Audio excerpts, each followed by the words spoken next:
হাই দোস্ত, welcome to my YouTube channel Riyan Jyoti official.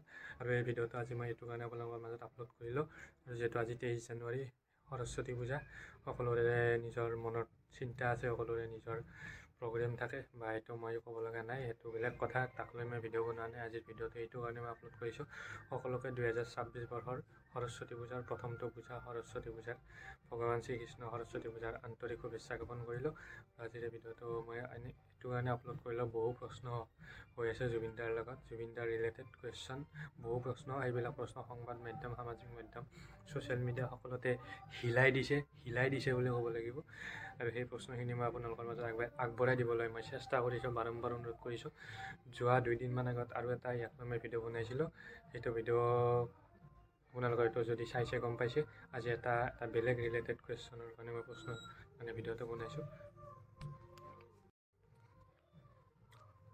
আৰু এই মূল কথাটো এইটোৱেই যে আমাৰ মৰমৰ জুবিন দাই ন্যায় পাব লাগে, উচিত শাস্তি পাব লাগে। আৰু আমাৰ মৰমৰ জুবিন দাই যেতিয়া ছিংগাপুৰৰ সেই বিদেশৰ সাগৰত ছেপ্টেম্বৰৰ 19 তাৰিখে তাত গৈ পেলাই 13-14জন মানুহ আছে, সকলোৱেতো নামবিলাক গমেই পাইছে। উদাহৰণস্বৰূপে শ্যামকানু মহন্ত, নুনুকান্ত মহন্ত, দালাল মেনেজাৰ সিদ্ধাৰ্থ শৰ্মাৰ নিচিনা এজন সৎসৰ সুৰ এটা বুলি ক'ব লাগিব, শেখৰ জ্যোতি গোস্বামী, আৰু অমৃত প্ৰভা শইকীয়া, আৰু সন্দীপন গাৰ্গ, জুবিন গাৰ্গৰ ভাতৃ বুলি যাক কৈ আছিল। 13-14জন মানুহ এই ইয়াতখনত আছিল, ছিংগাপুৰৰ বিদেশৰ সাগৰৰ এই ইয়াতখনত। গতিকে মই এইটোৱে বাৰম্বাৰ অনুৰোধ কৰিছোঁ, আমাৰ মনৰ জুবিন দাই কিয় এনেকুৱা কৰিলে, জুবিন দাৰ লগত এজন এটা সম্পদ, এটা সত্তা তাৰ লগত কিয় এনেকুৱা কৰিলে। গতিকে কি ক'ম, আমাৰ ভাষা নাই। দালাল মেনেজাৰ সিদ্ধাৰ্থ শৰ্মাৰ নিচিনা মানুহ এজন থকাতকৈ মৰি যোৱাই ভাল। কিন্তু মই বাৰম্বাৰ ক'বলৈ মোৰ ভাষা নাই। কিন্তু আমাৰ মৰমৰ জুবিন দাৰ যিহেতু ফাংচন চলি আছিল, অনুষ্ঠান প্ৰগ্ৰেম চলি আছিল, জীয়াই থাকোঁতে আমাৰ মৰমৰ জুবিন দাই, তেতিয়া সেইখিনি আমাৰ দালাল মেনেজাৰ কি কৰিছিল জানেনে?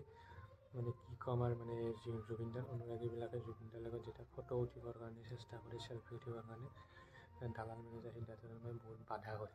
কি ক'ম, আৰু উপায় নাই। গতিকে এনেকুৱা এজন মানুহ থকাতকৈ নথকাই ভাল। আমাৰ মৰমৰ জুবিন দা আজি আমাৰ মাজত নাই, যদিও তেওঁ আমাৰ মাজত সদায় জীয়াই আছে। তেওঁ ৰাইজৰ লগত থকা মানুহ, আপোনালোকেতো ভিডিঅ'বিলাক আগতে পাইছে। গতিকে এইটো আপোনালোকৰ কাৰণে কমেণ্ট ছেকশ্যন খুলি দিয়া আছে, গোটেই জুবিন দাৰ অনুৰাগীৰ কাৰণে হিলাই দিব কমেণ্ট ছেকশ্যন। ধন্যবাদ।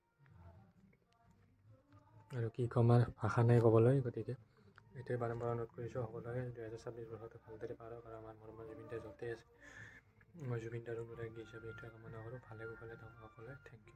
আৰু কমেণ্ট ছেকশ্যন খুলি দিয়া আছে।